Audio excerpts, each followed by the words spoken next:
Welcome to another OU Insider Under the Visor Sooners Pregame Podcast powered by Jana King. My name is Brandon Drum. I'm here with Parker Thune, voice of the fan, Travis Davidson, right there. Oklahoma, LSU, night, Death Valley. Let's talk about it, boys, but first, we've got to pay some bills. Jana King, folks, is the presenting sponsor of this version of the OU Insider Under the Visor podcast and every version of the OU Insider Under the Visor podcast. Jana King is the greatest team to ever clean and a proud partner of OU Athletics. They deliver spotless results from stadiums to any size business across the country. You can check them out at janaking.com for unbeatable commercial cleaning services. That is JANIKING.com. This particular podcast also brought to you in part by Prize Picks. Brandon, as our resident Prize Picks degenerate, what is your Thanksgiving Day play? All right, so the Oklahoma City Thunder are taking on Golden State, and it's tonight. We're recording this on a Wednesday at 6:30. Isaiah Hartenstein is the number is 27, but it's not what you think. It's 27 points. Not 27 points, but it's 27. It's points plus rebounds plus assists. And he is normally a double-double machine. I'm going to take the more right there. I'm going to take the more. I like the odds. Golden State, he's a big body. He's going to get some rebounds. I think a lot. He'll probably get in the 15-point range. So I'm going to take the more at 27, man. There you go, folks. Prize Picks is the best place to get real money sports action with over 10 million members and billions of dollars in awarded winnings. They've made daily fantasy sports accessible to all. You just pick more or less on at least two players for a shot to win up to 100 times your cash. Run your game all season long on Prize Picks, who now offers Venmo for quick and easy deposits and withdrawals into your account this sports season. Sign up today and get $50 instantly when you play $5. You don't even need to win to receive the $50 bonus. It's guaranteed. Prize Picks is the best way to win real money. Which players are going off, which ones aren't? Well, make your picks in less than 60 seconds and turn your sports opinions into real money all season long on Prize Picks. Download the app today and use code OUInsider to get $50 instantly after you play your first $5 lineup. Again, that code is OU Insider. Prize Picks, run your game. All right, fellas, inaugural matchup between Oklahoma and LSU as conference opponents this weekend. Yeah. We get a night game in Death Valley. That was one of the things where you look over the agenda for year one in the SEC. That was a bucket list item, right? Night game in Death Valley. That's what you want as part of your your inaugural experience in the SEC. So Oklahoma's fortunate enough to get to play a night game down in Baton Rouge. Two very streaky teams going to sit on opposite sidelines in this football game. The transitive property suggests that Oklahoma is 50 points better than LSU because the Sooners just beat Bama by 21. Bama 2 weeks prior had beaten LSU by 29, but Lord knows Oklahoma's not going to be scoring 50 points in this football game, so we're not going to see anything close to a 50-point margin. The spread in Vegas is LSU -6, which feels a little bit steep to me, but nonetheless, the Tigers come in at 7-4. Oklahoma comes in at 6-5. The Sooners fighting for little more than a slightly more prestigious bowl game. They are bowl eligible after the victory against Alabama. And LSU, and more specifically Brian Kelly, he may be fighting for his job because there are plenty of folks quite dissatisfied in the boot with how this season has gone for the Tigers. And it got off to a rocky start with that season-opening loss to USC. Then they ripped off 6 wins in a row, and you're thinking, all right, they got it figured out. Not so. 3 straight losses. And Kelly is very much teetering with danger, flirting with danger, if you will, in his 3rd season at the helm. Venables and Brian Kelly, of course, members of the same coaching cycle back in 2021. They're both in year 3. And so, even though there may not be though there may not be a ton at stake tangibly as far as a college football playoff berth or anything remotely resembling it, guys, a lot at stake for both of these coaches as they aim to put a flourish on the tail end of year three. I so I want to know if you all have heard the same thing. I heard that they were chanting like there was like mass fire Kelly last week during the Vanderbilt game. Has anybody else heard that? Like that chant got like going. Yes, it was audible. It was audible. Okay. I did not witness it. I did not hear. I had multiple people tell me like, dude, like you could hear it like straight up. Fire Kelly. And like, man, like but that's what they do, man. Like that's what LSU does. It's kind of wild, right? Like this dude has won 10 games how many times with them? And but they're also the same program that fired their head coach a year after he won the national title. So there's not a lot of patience down there. And that's No. that's kind of the nature of the beast. And we've talked about it pertinent to Brent Venables at Oklahoma. You're not winning the way that people think you're winning. There's not going to be a whole lot of grace extended. Kelly went 10-4 at LSU his first year there. He went 10-3 last season. Here they are at 7-4. His cumulative record, thus, is 27-11. But there are plenty of Tiger fans that have begun to sour on the Brian Kelly experience. The cringiness certainly doesn't help, I would imagine. Yeah, well, and that's where it comes down to for me, right? Is he gets to town, he fakes a Southern accent at a basketball game when he's announced.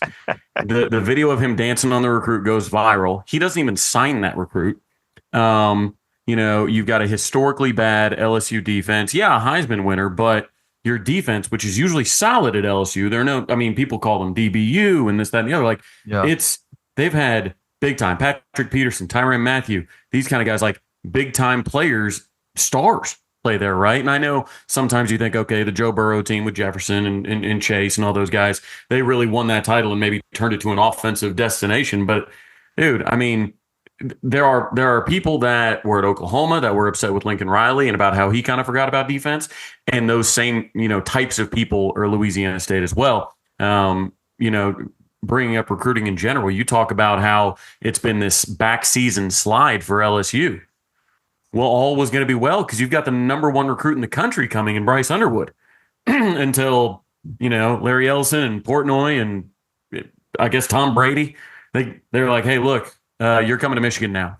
So that's very awesome. Public loss of your number one, quarterback of the future star situation, number one loss. And I'm pretty sure Michigan's about to take another 4-star wide receiver from LSU that wanted to go play with Underwood.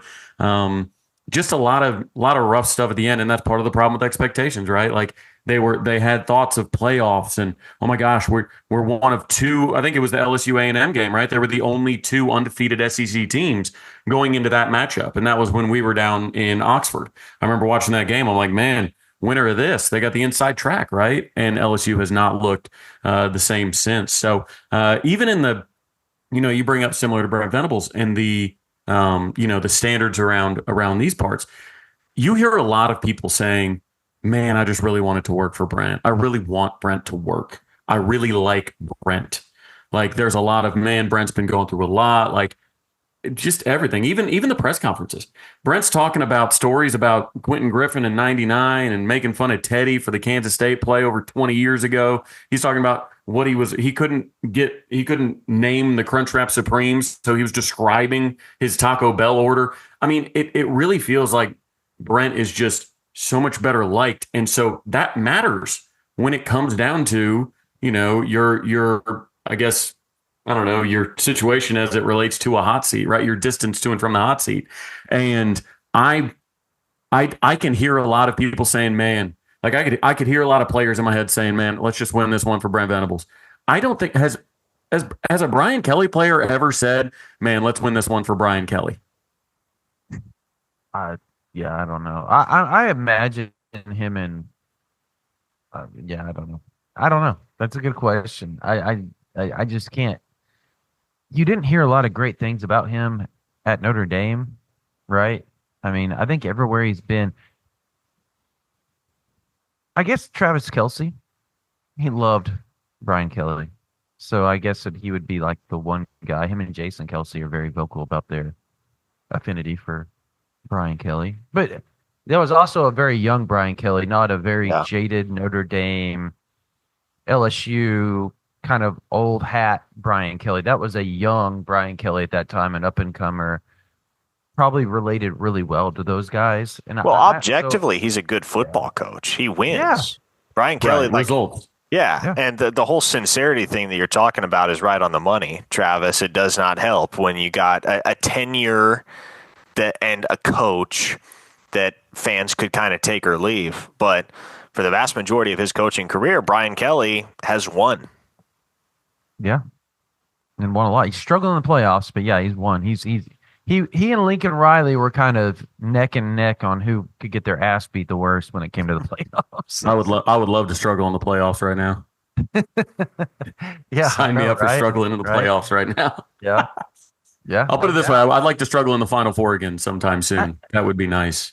So I think another interesting little aspect about this matchup is look, Garrett Nussmeier is throwing for almost 3,500 yards. That's all fine and dandy, and their offense is awesome. Kyron Lacey is an amazing receiver. We know all of that. But you have a player for LSU that probably should be wearing crimson and cream right now if it wasn't for a few things going awry behind the scenes. And yeah, you know what I'm talking about, Park. You're sitting there like your eyes are going back and forth for those that don't know. It took me a second, but I was like, yes, I know where this is landing. Yes, this is landing. You know exactly where this is landing. This kid probably should be wearing crimson and cream, if we're truth be told. He's having a hell of a freshman season. He is. So is another linebacker that Oklahoma was leading on for quite a while, or at least way up with in Whit Weeks. So this is a very interesting. It's kind of funny. I'm looking at their top stats, and lo and behold, Whit Weeks has got 99 tackles. Which, if that was on your bingo card of that kid coming out of high school being that good, no, he has been way better than a lot of people thought he was going to be, or at least a lot of people nationally and within our industry thought he was going to be. Brent Venables thought that dude was going to be a dog. That's why he recruited him as hard as he did. But Caden Durham, that is going to be. I'm interested, Parker, Travis, to see the emotion of the defensive guys and some of the offensive guys going up against him Saturday, because a lot of them know him very well. Grew up with him. Yes, they played on the same team. Well, and even the ones that didn't. 5 years up. Even the ones that didn't. We talked to several players after practice on Monday, and Jaden Jackson, of all people, brought up Caden Durham. He said, yeah, Caden's my dog. Looking forward to seeing him. So with as much, close. He's close to with as much time as he spent around OU, obviously took the official visit. It was OU or LSU for the longest time there for Caden Durham. But as an Oklahoma native and as somebody that spent a lot of time around the program before making the decision to go to Baton Rouge, there are plenty of guys on that current roster for Oklahoma, especially within that 2024 class, that know him very well. And what's funny is, the Sooners got Taylor Tatum and Xavier Robinson in that 2024 class, so they made out all right. But Xavier and him played on the same team. You stick Caden Durham on Oklahoma's roster right now, he would actually be their leading rusher, too. He has 609 rushing yards on the year and 6 touchdowns. Oklahoma's leading rusher, Javonte Barnes, 577 and 5 touchdowns. Wow. Now, the interesting thing is, and I know there's bias put into this, but would OU fans take Caden Durham or would they take Xavier Robinson right now? Well, I don't think who of us are going to sit up here and say and pick anybody over Xavier Robinson right now? No, I know. That's why I said that. Parker's already blocked on Twitter by him. You think he's going to sit here and say, "I'd rather have Caden Durham than Xavier Robinson"? It's a sample size thing too, right? Like if you're mindful of everything that has happened throughout the season and the body of work, like Caden Durham's body of work is more impressive than Xavier Robinson's, but that's because Xavier Robinson didn't get an opportunity to strut his stuff until game 10. The more interesting question is, would you rather have Caden Durham or Taylor Tatum right now? I'm not going to sit up here and say I'd rather have anybody else on another roster when we're about to play them. I'm not going to sit up here and say I want somebody else on their roster that we're about to play. Oh, I know. Over the people that are on our roster right now. But I think we also need to consider. I mean, yes, sample size for sure, but look at the offensive line that Caden Durham is running behind versus the offensive line, at least for the first half of the year, first 60-70% of the year for Oklahoma. I mean, it's not even. It's black and white, the difference.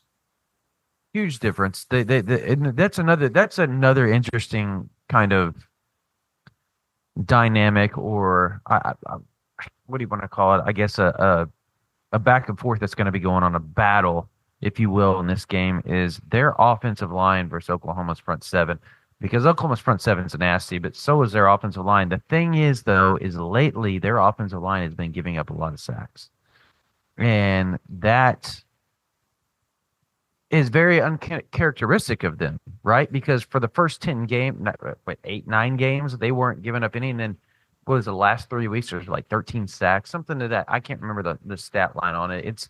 But it's quite a bit more than what they'd given up leading up to that point. And now Oklahoma, we've seen what they can do. I mean, the whole nation knows they have a good defense.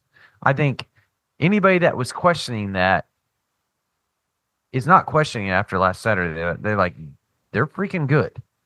We've been trying to tell everybody that they've been, defending all these possessions and all these plays all season more than anybody else, and that's why their stats are a little bit skewed defensively. The nation saw it Saturday. That team is ridiculously good. So, is average as LSU's defense has been over the last 2 years, and look, I would sit here and say new DC is doing really well. Like, Blake is doing a great job. He's doing a great job of fixing what was broken at LSU, but there's still a lot to still be fixed, right? It's very similar to 2022 version of Oklahoma, where streaky. They're very streaky, just like Oklahoma was. So the OU's offense can get after them, because look, LSU, they gave up how many yards rushing to Alabama? And we're talking Jalen Milroe, Haynes. Milroe had 185 with 4 touchdowns. LSU is bad for LSU, right? Yeah. So LSU is, I think, 14th in the SEC in SEC rushing defense. I mean, it's the same game plan on offense, but you're going against Alabama, who's got it. You can run on Alabama, as we saw. You can't run on them like you can run on LSU. And they're paying Bo Davis, like $1.5 million a year to be their defensive line coach. Obviously money whipped him to come back home from Texas. Baker, they took from Mizzou, right? And he's a Broyles Award, finalist, just like, a lot of people, but most notably Zach Alley, and Arbuckle and Craddock, I believe. But I digress. They're going to be really good. Like, those coaches are good defenders. They've got good edge players. They are not as good as LSU typically is in the middle. In the past, they always talked about, specifically recruiting the state of Louisiana. They were always going to have good interior defensive line play. They just made big defensive linemen in the swamps, and they just were just fantastic. Brian Kelly said in his press conference that, they didn't recruit there like they had hoped they would. But they're going to be big spenders in the portal in that area. So we might be catching them at the right time. I know we play them next year, but at least we get them at home. But you should be able to run on the interior of this defense before guys like Bo Davis and Baker and their NIL budget that just got freed up a little bit thanks to Bryce Underwood being gone. They've got a little more cap space to deal with. Yeah, and that's what they've been kind of knocked on, right? Because the Dominic Williams situation, they didn't spend, and they were getting kind of lambasted by the fan base for not, because Brian Kelly has not wanted to be in the NI. He doesn't want to. He has not wanted to spend. That's been a kind of a topic of discussion down there. Is his vitriol towards wanting to go after people, and his anger towards where college football is gone, and him having to buy players is not something he likes doing. But I think to save his job, he's going to have to do it. Look, Adapt or die. And Venables adapted right after 2022, and that's where you see the stark difference in the roster. And probably moving forward, I think you're going to see Oklahoma spend pretty hefty amount this offseason as well. Are y'all worried about Nussmeier and Lacey at all? That's certainly it's going to be of early concern in particular because we're going to get a real good idea of where this game is headed in the first quarter. Because if LSU can strike early and they can get Oklahoma playing catch up, Oklahoma's not designed to play catch up ball. Like this iteration of Oklahoma football in their current state as a program, they're not going to be able to engage LSU in a firefight. They're too battered. They're down their top 6 wide receivers now that Brennan Thompson is hurt. Oklahoma's recipe to victory is going to be speed up the game, limit possessions, run the ball effectively, literally exactly what we saw them do against Alabama this last weekend. That is how Oklahoma can beat LSU. But if LSU strikes early and they can get the pass game going and Nussmeier is finding Kyron Lacey and Aaron Anderson and they're moving the ball and they're picking up chunk plays and they're getting in the end zone, capping drives with points, especially touchdowns, then it's going to be very, very difficult for Oklahoma to match LSU blow for blow. Mm-hmm. And to me, it's about it's almost about how many points can LSU get to? How many points does it take for LSU to win this football game? I think if LSU can get to north of 25 points, they're probably sitting pretty, and they're probably the victor at the end of the night. But to me, the one guy, and as we start to dig into the individual matchups here, the one guy that I think has the chance to really stamp himself as the real deal for Oklahoma this weekend is our Mason Thomas. Because as spectacular as he has been throughout the 2024 season, he's going to need to be at his best on Saturday because they will need to get to Nussmeier. They will need to accelerate his decision-making process. And LSU has 2 of the best tackles in the country, Will Campbell and Emory Jones. And so our Mason Thomas, whatever side of the ball he's lining up on, and we've seen him line up on either side of the ball throughout the season, wherever the Sooners want to line him up, he's going to be tasked with getting home against an elite offensive tackle, be it Campbell or be it Jones. If he can pull that off, not only will it drastically improve Oklahoma's chances of winning the football game, but it's also going to get NFL scouts talking. And as we've discussed, Brandon, there's not a real sense of worry that R. Mason Thomas would leave for the NFL a year early. But if he has the type of performance this Saturday that he enjoyed against, say, Tulane or Auburn, oh man, draft Twitter and all those draft sites that are looking for the up and coming gems of college football, if they haven't already latched onto R. Mason Thomas, they will. Yeah, he's phenomenal. I'm sitting here and tell you, he is quickly becoming a household name, and rightfully so. Mm-hmm. Everything that Chavis and Venables and Bates have been saying about him for the last 2 years is finally coming true because he's finally been healthy. I mean, could you imagine what he would do in the Big 12 if he would have been healthy last year? Just imagine. The dude would have had double-digit sacks. Oh, you probably would have been in the playoffs, to be honest with you. I mean, he is a difference maker. Wins and losses are made because you got a dude that can get double-digit sacks for you. That's a difference maker right there. And I don't know if his weight is going to be an issue right now. He's still a little light in the britches. Still a little light in the britches for a defensive end. But a perfect defense, somebody that can stand him up as a jackbacker, a 3-4. Like, it's going to take one of those. And if there's somebody that loves what he does and thinks he is a second rounder or third rounder, yeah, you might get a little. It might get a little interesting, but I wholeheartedly believe that this dude is going to get paid a lot of NIL to stay at Oklahoma this next season. Rightfully so. Rightfully so. And he's going to be not only a household name next year in college football, but he's going to be one of those dudes that he puts on another 10 pounds and still has that first step.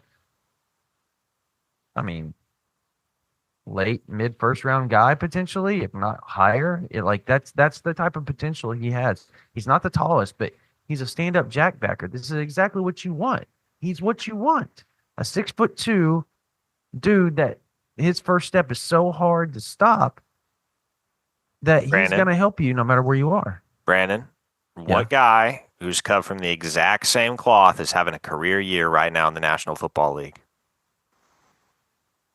Oh, my God. I probably should know this. He played at the University of Oklahoma as well. You definitely should. Oh, Nick Bonito. Oh, my Bingo. God. Yes. He is. He's having a phenomenal. They're the exact same player. You are exactly right. They're the exact same player. Stand up. I mean, could you imagine if the Broncos just go, you know what? We're going to throw him on the other side of Nick Bonito, and we're just going to let both those guys pin their ears back as stand-up jackbackers. That's scary. That's scary because you don't know what's coming at you. You know, both those dudes have the quickest first steps in the league. That's what you know. So you know what else he reminds me of is T.J. Watts. He's not, because T.J. Watt's not the biggest dude, but man, he gets after it. Clay Matthews was very similar. They weren't the biggest guys, right? But they got after you. They were so fast off the ball. And they played with reckless abandon, much like what R. Mason Thomas does. I'm such a big R. Mason Thomas fan. I could go all day, guys. So don't get me talking that. Park, you know I got a man crush on that dude. So again, if Lacey isn't matched up with Bowen, is that just negligence? Well, here's the thing. Like, this isn't a Ryan Williams situation. Like, it's Ryan Williams is the star. And just like, I mean, Theo. Yeah, everywhere he went, Bowen was with him. He was following him around. But like Luther Burden, like Ryan Williams, like these are alpha, like these are the dudes you put them on, right? Like Kyron Lacey can beat you is my point. I understand, but I'll get to my point. Kyron Lacey's got 55 catches on the year. The next two leading receivers have 52 catches on the year. Like, this is not like a Kyron Lacey, if you shut him down, you shut down the passing offense. I think it's got to be a lot more nuanced than that. And the thing is, like, LSU is able to put out so many more routes because they don't need help blocking. Like, they don't have to have tight ends block. They don't have to have running backs block because their offensive line is so good. You know, you bring up that they've been, giving up more sacks lately. They're still number one in the SEC with 13 total sacks on the entire year. Yep. Like, I mean, I think OU gave that up on their last drive in Ole Miss. Yeah. So that's the thing. 13 sacks on the year. Like, but Nussmeier, this is what OU's defense is going to have to do.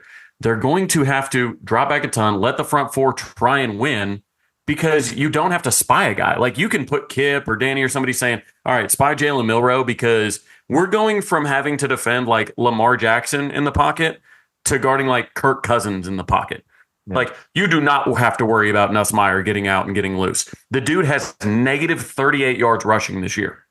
Like, I think his long run of the year is like 14 yards. But like, you guys know the NCAA counts sacks as negative yardage, right? So it's like the dude hasn't been sacked very many times, and he's still got negative 38 yards on the season. That means he's not running at all with any success. So you've got that big offensive line that's great at pass pro.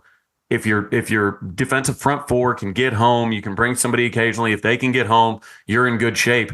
But you don't want to leave your guys on islands back there. You want to keep an eye on the tight ends coming out of the backfield, the running backs going out of the backfield. Like, but it can't just be hey, if we shut down Kyron Lacy, their passing game is cooked. But I did feel that way about like Alabama's. Like Alabama, if you take Ryan Williams out of the game, especially with Milroe throwing, like you're in pretty good shape. But the issue is like LSU matches up far better against OU than Alabama did. And I mean, Nussmeier is second in the SEC in touchdowns, second in the SEC in passing yards. He just threw for 332 yards against Vanderbilt and completed balls to 9 different pass catchers. Guys, we don't have 9 scholarship pass catchers right now. So, like, just his ability to spread the ball out, understand he's been in college a long time. He hasn't played a lot of ball, but he's been at LSU forever, it feels like. So, he knows it. He sees it. He's good. And he's got a cannon on him. But, this is what Brent Venables signed up for, man. LSU at night on the road against an NFL quarterback. You know what I mean? So get it in. He's got, NFL weapons, NFL offensive lineman, probably the first left tackle taken off the board. But you're going to have to defend routes out of the backfield, but not have to worry about the quarterback out of the backfield, which is completely different than what we saw at Alabama. Look, Mason Taylor's going to be the problem. And that's what I was getting at and I understand Kyron Lacy, like he's good, but I'm more worried about Mason Taylor if I'm Venables than anybody else, because that's what he is he's a security blanket, and he's the best security blanket probably in college football for any quarterback in the nation, like without question almost, I think.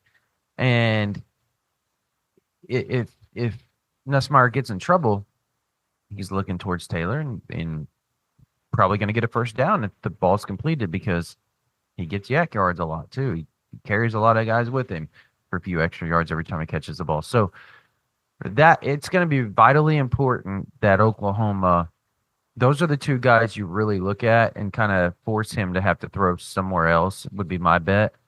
And then obviously you got to stop Durham in the running game. I mean, those are the 3 guys. If you're Oklahoma, you feel like if you can shut those 3 down, you probably have a really good chance to win, because that means you're putting the pressure on Nussmeier and making him get to his second, his third, his fourth, in these progressions and stuff like that. Speaking of, by the way, going back to last week real quickly, Jalen Milroe for 2 years had the same quarterback coach.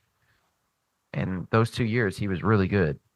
He switched. I'm not saying who it is or anything like that, but I was told he switched quarterback coaches over the last, probably right before the season or a little bit before the season. And he's not throwing like he did. If you go back and look, there's differences in how he threw as far as technique and mannerisms. So I thought that was something interesting I was told today, as far as like what's going on there with Milroe and his passing, because everybody thought he was headed off to the NFL after this season, and I don't think that's the fact anymore, to be honest with you.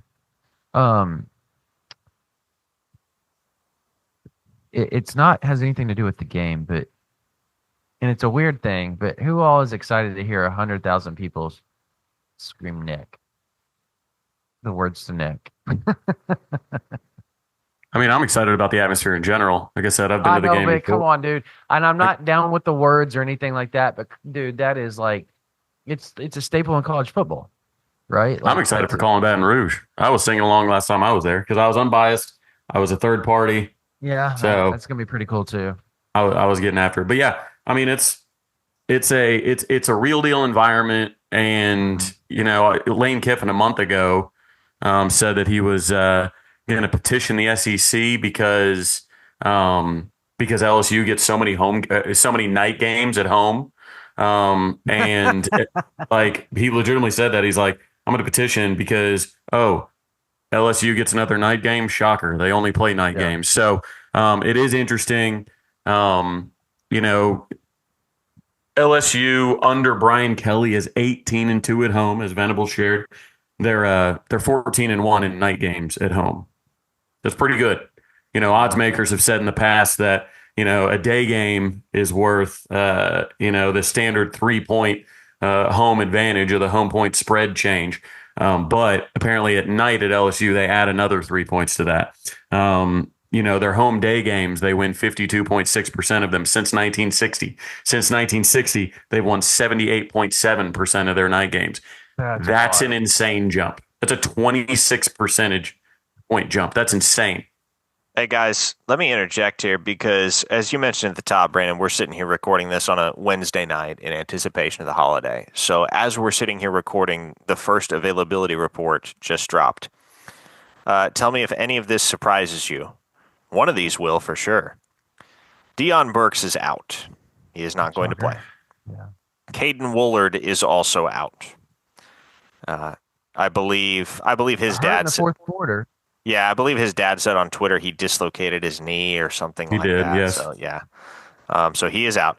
Cade McIntyre is doubtful. He's been consistently banged up throughout the season. Javonte Barnes is listed as probable. Obviously, a great sign there. Brennan Thompson is listed as questionable. I'm not terribly optimistic about his odds to play. Here's the curveball. Andrell Anthony is listed as questionable.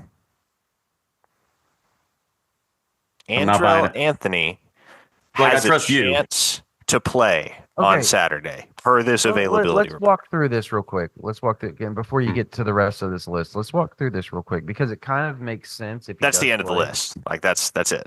What? Yeah. Well, I mean, like beyond the obvious. Like, okay. I was like, whoa. There's usually Garen Hatchett is out. Taylor, all those guys are out.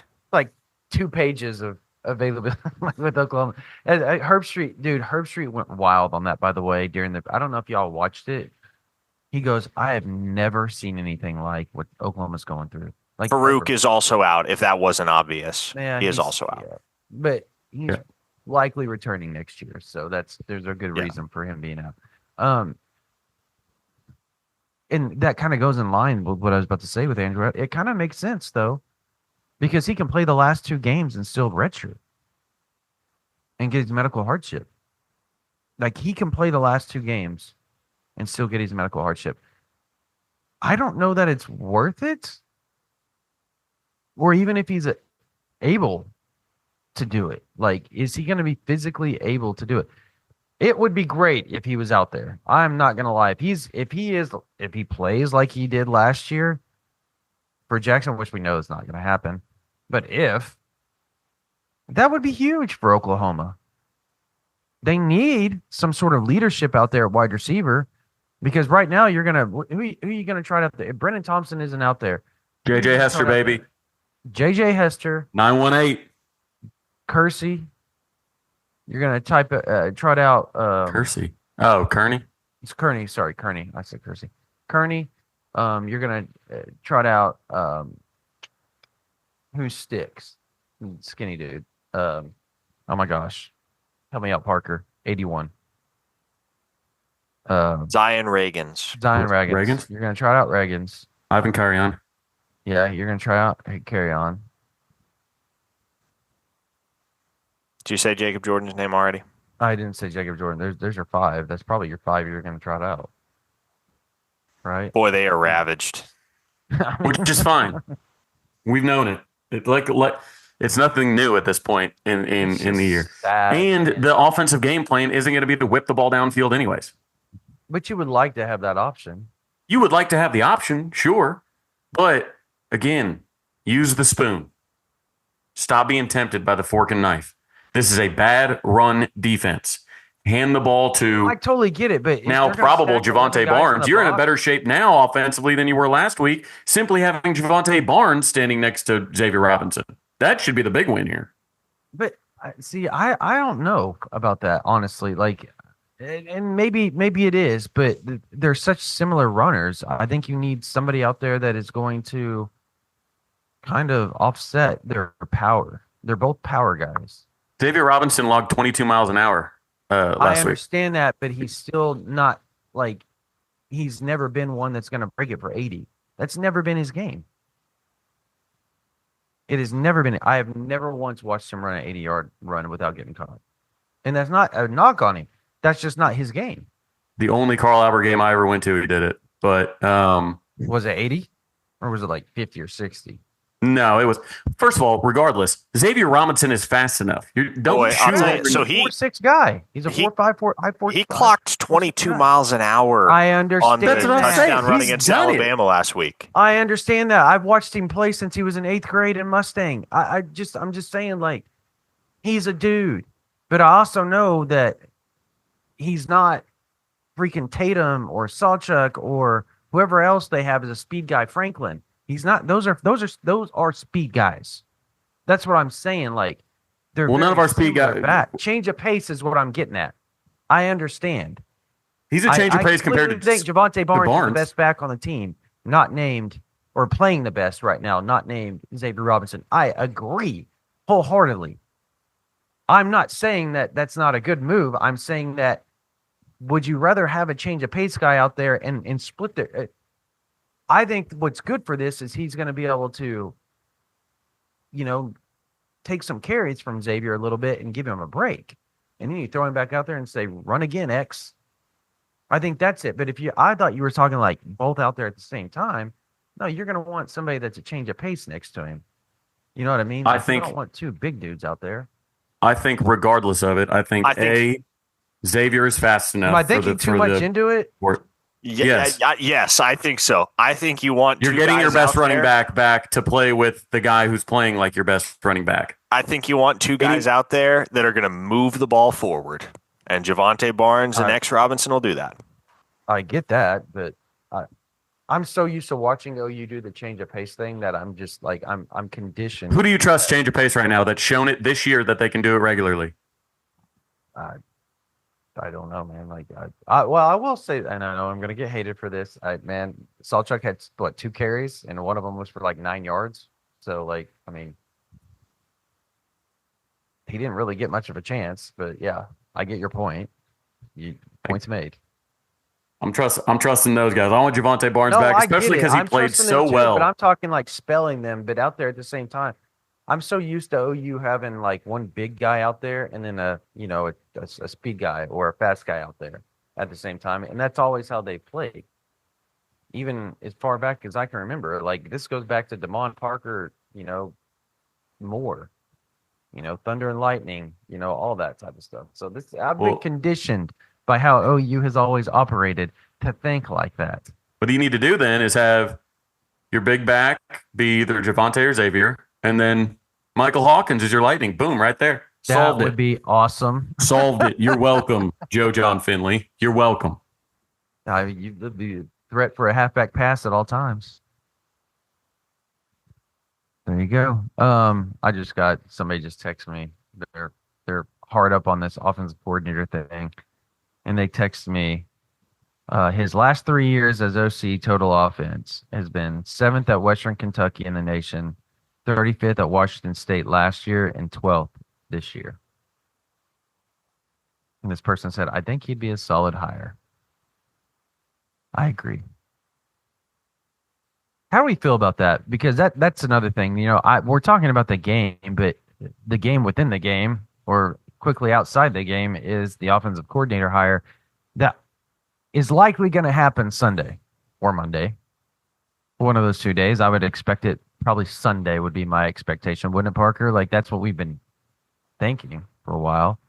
Is that there's no reason it should take more than 48 hours after the conclusion of the season finale. Exactly. If it's not Sunday, it's Monday. Yep. It has to happen, and everybody knows it has to happen quickly for the sake of your recruiting class. And you've had a month and a half to. Let's just say it. Who do we think it's going to be? I think right now it's going to be Ben Arbuckle. Yep. Totally agree. Twitter can prove me. I've been on the Arbuckle train for since Seth got fired. So I know you have. I'm in there like swimwear. Yeah. So and I think he fits, in so many ways. His youthfulness, his personality, and I just feel like, and again, I was talking to somebody today about Arbuckle because they asked me straight up. They're like, do you think Arbuckle is the guy? And I said, yeah, I do. And this person who is around quarterbacks, this is what he does for a living. And he says, and he's pretty much, I will just say he's the most prestigious quarterback coach out there right now. And so y'all can just sit there and decipher who that is. And he's working with my kid, and he turns to me and he goes, if he brings material with him, they're going to win a lot of games next year. He said that kid has some swag to him like he hasn't seen in a long time. And I said, who does it remind you of? Who do y'all think he said? Baker Mayfield. He trains Baker. So, I mean, he said straight up, like he is Baker Mayfield part 2. And he loves his swagger. He said, but he can run. He said he throws the ball great, but he can run. And that's what makes him dangerous more than anything else. And then he asked about Jackson Arnold and is he going to stay or go? So as the season ends, because this could be the last time you see Jackson Arnold in an OU uniform, right? Like, has anybody even thought about that? Like, this could be the last time. I think a lot of people are thinking about it. It's a big topic. I don't want that to happen because I wholeheartedly believe that if Arbuckle gets a hold of him, he can be that version you saw in the Alamo Bowl. Well, Arbuckle has turned, water to wine multiple times, year after year. Yes. I mean, you've got Mateer, you've got Cam Ward, you've got who obviously played well in Incarnate, but you've got Austin Eric Morris Reed. was more of his guy, yeah. But yeah, your point still stands. Right, but it's just like he keeps being the constant, right? Yep. It's like, and it's year after year after year. Somebody on, when Bailey Zappi was, I know he was just a quality control assistant, but he worked with quarterbacks. He leads the nation in passing. And then Austin Reed leads the nation in passing. Those are both 0-star recruits. Cam Ward was a 0-star recruit. And then Mateer was ranked as the 1,766 player in the country, and he's got him in his O'Brien semifinalist. Like, yeah, the dude can coach quarterback. So, do you think the hiring of Arbuckle, you think that sways Arnold at all? Anybody? Y'all know they have the same. Mateer and Jackson have the same trainer too, by the way. If Mateer comes, I don't think Arnold stays by any stretch of the imagination. He would be. No, I would agree with that. He's not going to stay and compete, and it would just not make sense. Given now that he's 2 years into his eligibility, if that first year would have been saved as a red shirt and BYU didn't happen and he didn't have to go in, maybe it's a different conversation. But no, I think it's. Probably behind closed doors, they've talked about it. Contingency plans of the Arnold household that say, hey, look, if it is Arbuckle and if he does bring Mateer, then we're probably gone. It just makes sense. And I don't think anybody would hold it against Jackson by any stretch of the imagination. You want to know where I think he ends up if he does transfer? Oh, this is sickening to even say. A&M. Where do you think? No. Oregon. What do you think? Notre Dame. No. I think that's a good spot, but no. Hold on. Go ahead. No, I want y'all to I want to make sure that I'm right on these. Oregon, Mississippi State, Notre Dame, Georgia. Who's a quarterback that's a senior right now? I believe I'd have to look here. He's gone. What school has a senior quarterback? Ole Miss. That they do, but they've got one that's backing them up. That they're in the SEC. I'm going to say this. Okay. And they've come on strong as of the last 2 years.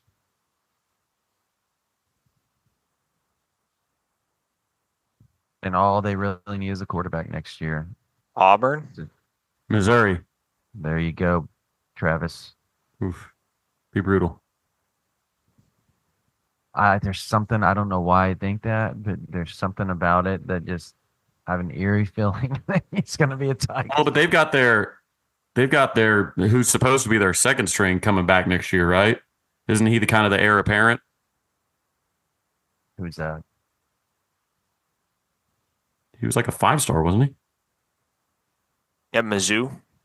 Yeah, I don't remember them getting a 5-star quarterback. They have a borderline 5-star committed in the 2025 class right now in Matt Zollers. But yeah, I Zoller, but I just don't. I think you take Jackson Arnold over him all day if you're Missouri. Hey, Jackson Arnold that has confidence somewhere else is going to light it up. And that's the scary thing, man. You're playing with fire. You are playing with fire.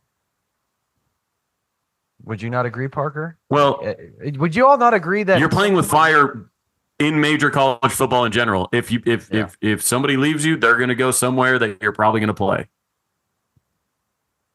It's just I hope he stays. And if Mateer wants to come with his offensive coordinator, then I'm letting Mateer come. And I'm not going to say, man, I hope Jackson gains confidence.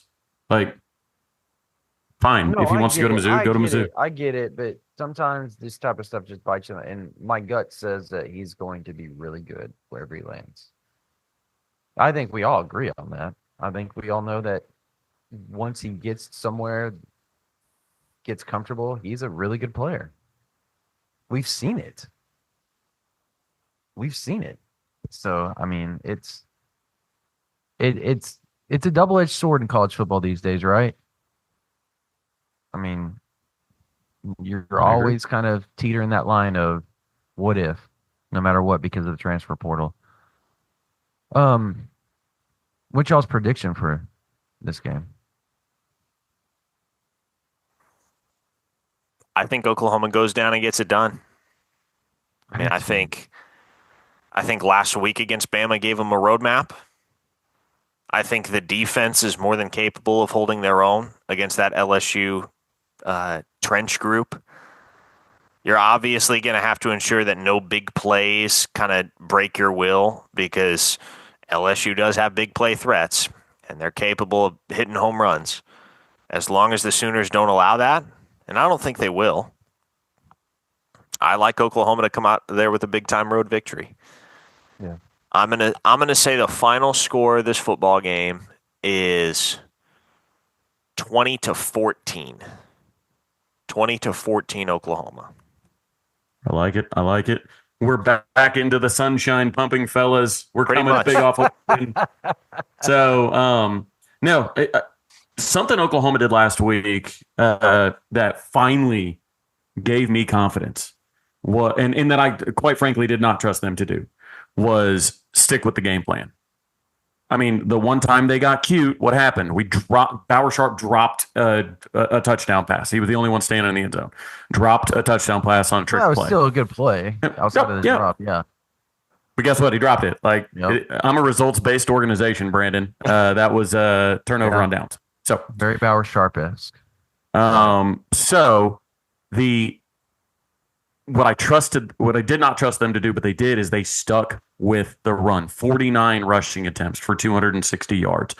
The early struggles didn't derail that. The falling behind, missed field goal, the falling down 3-0 didn't change that. They were sticking with it. And I think they're going to have an easier time running the ball against LSU, as I've stated. And they need to your point, Parker, if they get, if they give up a big play early, say they give up a big touchdown play, they can't then say, hey, let's play catch up and just start dropping back, because you won't, you will just make it worse. So stick with the plan, like live or die with the plan. Run the ball, lean on your horses. If Javante's healthy, give him 15 plus carries. Give Xavier Robinson 15 plus carries. I mean, Jackson Arnold, keep the ball. He had some great fakes. He had some great reads, some keeps, 25 carries for himself. I mean, I would love to see another 50 carry game out of this Oklahoma offense, and the defense just has to understand, look, it's a completely different matchup this week, but we need to basically see if our guys can win at the line of scrimmage, but don't have to worry about the quarterback run at all. And keep in mind, for all of Nussmeier's great stats, second in the SEC in passing yards, second in the SEC in touchdowns, he's also second in the SEC in interceptions. Only to Carson Beck, who seems to, I don't know what the heck's going on with him. But second in the SEC in interceptions, I've got Oklahoma scoring the same amount as they did last week. 24. It'll be a little bit closer. 24-20 down the Bayou Bengals home. You literally took my score. So now Well- I got to change it up again. All right. Here's what I'm going to do for y'all. I'm going to be the pessimist on here. Oh, he's taking LSU. Okay. Love it. No, I'm not. I really want to, just because, you know what? I kind of want to see Oklahoma win this one, just because winning down in Death Valley would be kind of cool to see happen. And I'm very superstitious, and all three of us picking Oklahoma just doesn't ever seem like a good omen for OU, right? Has that worked out at all this year? Has anything worked at all this year? Yeah, I can't hear you, buddy. You're muted. His microphone may have ceased to function. I don't think we can track our picks to upsets or anything. I don't think we've had the effect on the jinxing that you may think. I don't. So here I am picking Oklahoma 24. I'm just gonna go 24-17. How about that? Just you're right, both of you, on like they got to run the ball. And look, if Javonte Barnes is back with Xavier Robinson, I think that's huge for Oklahoma. It's huge for Jackson Arnold because that's less burden on him. I understand that you want to run the quarterback quite a bit, and he's a big guy, and that gives you an extra hat to block the defense. I get all that. I do think that they've got to continue to throw when they can. Like, I know the whole spoon analogy that you've used and continue to use of it. Sometimes you got to pick that food up off the table and you got to use a fork to do it. And passing game, you got to have it still, because if they're going to load the box with 11 guys, knowing that your wide receivers are depleted, then somebody's got to make a play for Jackson Arnold. And somebody outside of just Bauer Sharp. Because Brennan Thompson, if he's not playing, that was your other guy. So now you're going to need a Zion Kearney to make a play. You're going to need a J.J. Hester to make a play. And J.J. Hester's done it this year. So you know he can do it. It's just he's got to do it. And he doesn't need to be fumbling the ball around while he's trying to catch it and stuff like that. Like, he's done that a couple of times, and he's made the catch, though. He's made big plays for Oklahoma. Defensively, just keep being you. Like, get after the quarterback. I understand that our offensive line's tough, but your defensive line is proven to be one of the best defensive lines in college football. You might have one of the top 3 or 4 defensive tackles in college football, and he's a freshman in Jaden Jackson. And that's coming from Cole Kublik, by the way. Like, and he kind of knows the trenches a little bit. So if he's touting up Jaden Jackson, I'm going to buy right there. I also think Dominic Williams has been playing really well lately. So has Dejon Terry. DJ's played fantastic lately. Those 3 guys are critical. They're going to need to be big for our Mason Thomas to play big, for Ethan Downs to play big, for Trace Ford to play big. I'm interested to see who they play in place of Caden Woolard with him being out. I'm interested. I want to see, like, do they rely on PJ for a lot of snaps, Parker? Like, is that something you think they do? Because you're the PJ guy. I'm interested to know your thoughts on that. Yeah, I mean, he's just kind of been invisible this season. He has. And he's been battling through injury, and so that is partially to blame. But I think you just roll with what's that now? What about Okoye? Yeah, I think you roll with what works. What's been working is R. Mason Thomas and Ethan Downs. Trace Ford's quietly played some good ball too. You may see PJ in some packages here and there. They've especially displayed a propensity to use him on third down in the past, but yeah, RMT and Ethan Downs, that's what you're going to see a lot of. What about moving David Stone out to defensive end for this game? He played a lot of defensive end in high school, just for like whatever for filler to give breaks to the three main guys. I don't know. I'm just thinking outside the box here because if they're not going to use Okoye, if they're not going to use PJ very much, that would be my next bet, right? Probably y'all's as well. I mean, he's the guy when it comes to. I don't think Nigel Smith's ready, so I don't think you go that route, right? So you got to have the fourth guy, and so that's going to be interesting to see what they do there. They got for me for Oklahoma to win. Mason Taylor has got to be controlled. He does. Same with Lacey. Same with Caden Willard. Like you've got to control those three guys and make Nussmeier throw it to somebody else and make somebody else beat you on their offensive side. That to me is the key. Plus getting pressure, like you said, Travis. Like if you can get pressure on Nussmeier, he has a propensity to make mistakes because he doesn't move well.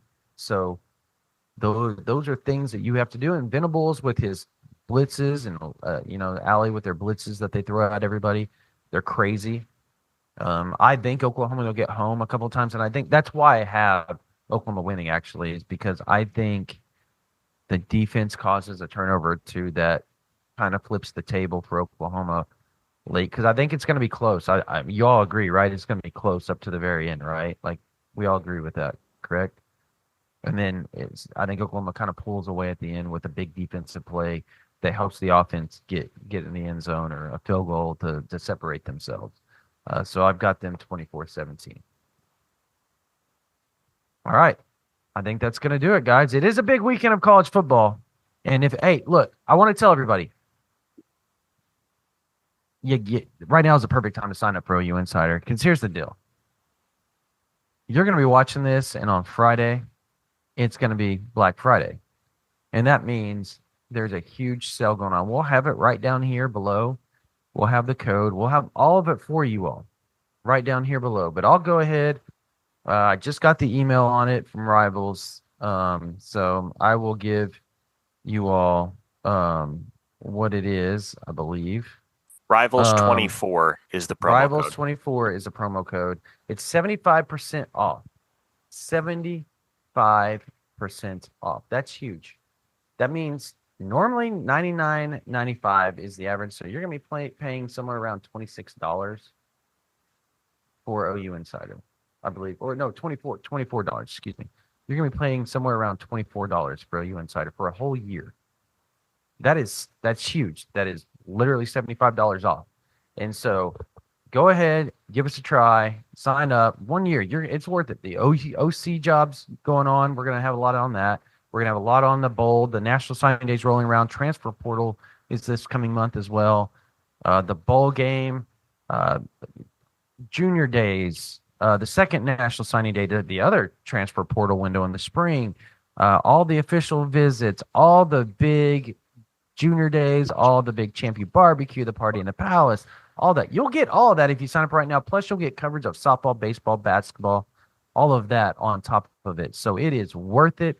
$24. Rivals 24 will get you 75% off OU Insider, which is a mere $24. So just go over there, click the link down below, sign up. We'd love to have you on there. There's literally thousands and thousands and thousands and thousands of OU fans on there. It's one of the busiest websites you'll see when it comes to Oklahoma coverage, maybe the busiest. Go right there, check it out. It is a blast. We're all on there. We'll talk to you. We answer your questions. We do everything. It's fun.